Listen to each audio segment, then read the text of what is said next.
So, Sonja, really wondering, as people have been listening to what you've had to share today, I'm wondering if you would like to leave us with some thoughts on how you think individuals and institutions can stitch belonging into their own practices. Another giant question. Hmm. Oh, another dissertation length question.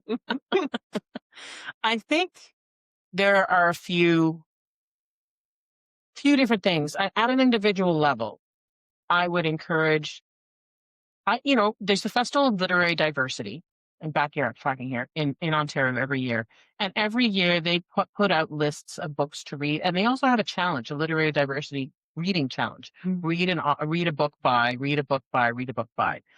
That to me is an excellent way of starting to think more broadly about stories, whose stories are told, how they're told, and what that might mean for our own stories. And that really opens up the question of belonging to move beyond what we see as our own boundaries of belonging, right? Mm. So that we're not just thinking of belonging as, if I think back to my students and I say, where do you come from? And they think immediately of Nan's house around the bay somewhere, right? And they suddenly start thinking not just of Nan's house, but of Nan's neighbor and of the person that Nan emailed or et cetera, right? So, or the person Nan heard on the radio. And so I would say at an individual level, a challenge to read stories that are outside your conventional reading habits, just that, and to read authors that are different from your conventional framing, to read authors who have lived in different parts of the world than you, who are of a different gender than you, who have a different sexuality than you. And then just to open that out, because those are different ways of seeing the world, of being in the world, that can have you think differently about your own being in the world. And I think that at an individual level is really important. At a structural institutional level, it's much bigger, of course, right? It's a challenging sort of thing. It is very difficult from my perspective.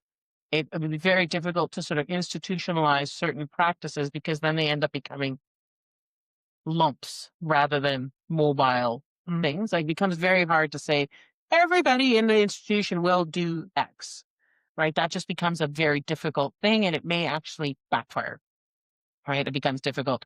One way might be to do is to celebrate um, different people in the institution in different sorts of ways, right? To say, oh, here's this person who works in the institution. This is what they do in the institution. Here's the cool stuff that they do in the institution.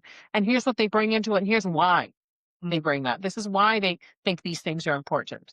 Because that might be a way of getting it rather than saying, we're going to sit down and we're going to talk about X, Y, and Z. Because for some people that starts to just, oh, well, it's just another form of homework and I don't want to do the homework. And this is just making me cranky. But if instead you say, here's this wonderful person this is the person who sorts your mail every day. And this is what they love about sorting mail. And this is why they love sorting mail. And here's what they can tell you about letters and what letters mean to them and so on. And this is where that comes from, that interest comes from.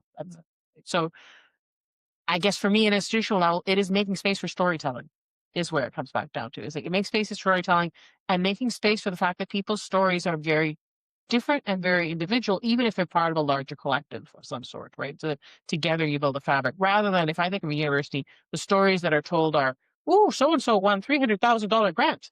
Look how spectacular they are. And so and so won a spectacular award." Rather than thinking about the person behind that award, right? So what happens if we think about the person behind that award? I think that those are perhaps the more interesting stories to tell. It might also be a way of bringing together different parts of universities that don't necessarily communicate with one another. What happens if university advancement, which is a part of the university I know nothing about, sits down with the Department of Gender Studies and has lunch? What stories happen there just from having lunch together, right? And suddenly you get to know each other and perhaps you start to understand each other and in casual sorts of things, but not these sort of projects with a capital P, because I think that can backfire a lot. Now, university is obviously the institution I know the best, but I think that this can happen and this is why the examples like Avery University examples, but I think it can happen in other things too, where you say, okay, we're going to take the copywriters and we're going to put them together with the photographers or something like that. Who knows? So, And those unexpected connections and lead to really interesting conversation and potentially great projects, right? well, I mean, your point about unexpected, I think, is really important. a lot of institutions have less and less space for social, just general casual social interaction, Mhm. right? And the lunchroom is disappearing, Mhm. right? The lunchroom is completely disappearing. But the lunchroom was a place where you could meet someone, right? The water cooler conversation, all those kinds of things. And while I'm totally happy there's more flexibility on remote work versus in person work, all that kind of stuff, who wants to be in a cubby all day, every day? What kinds of spaces can institutions make for what used to be the lunchroom and the water cooler conversations where people get to know each other on a more intimate level? Mhm. Mhm. Absolutely. I think that's a very, very important question. It's one that I've thought about, exploring even an event at some point. So thank you for raising that because so much is remote, but we don't want isolation in that remoteness. So how do we continue those relationships? As you say, those unexpected bumping into each other where I smell your lunch and then you bring the recipe because I liked it.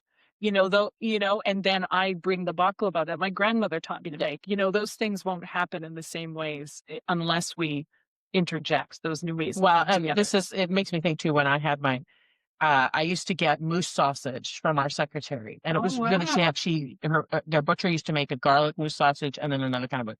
And I had the moose sausage, and I put that together with a Greek salad and pitas, and suddenly it became this interesting fusion of things, right? And in terms of thinking about meals, and then once we finally had Jig's dinner, big Newfoundland specialty, Mhm. had Jig's dinner.